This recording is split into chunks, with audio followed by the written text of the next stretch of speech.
கும்பகோணம் செய்தியாளர் ஆர். தீனதயாளன். தஞ்சாவூர் மாவட்டம் கும்பகோணத்தில் சாமி தரிசனத்திற்காக ஹெலிகாப்டர் மூலம் வந்திறங்கிய கர்நாடக துணை முதலமைச்சர் R.K. சிவக்குமாருக்கு காங்கிரஸ் கட்சியினர் போலீசார் அணிவகுப்பு மரியாதையுடன் உற்சாக வரவேற்பு அளித்தனர்.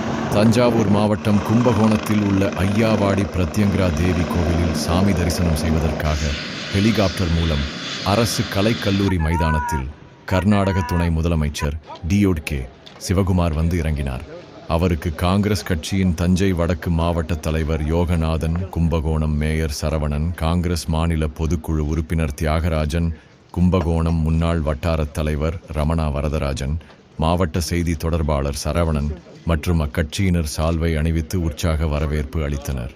இதில் கும்பகோணம் கோட்டாட்சியர் ஹிருத்யா விஜயன், கும்பகோணம் DSP கீர்த்திவாசன், கிழக்கு காவல் ஆய்வாளர் சிவா செந்தில்குமார் மற்றும் போலீசார் அணிவகுப்பு மரியாதையுடன் வரவேற்றனர். அதைத் தொடர்ந்து துணை முதலமைச்சர் சிவகுமார் சாமி தரிசனத்திற்காக காரில் புறப்பட்டு சென்றார். Order!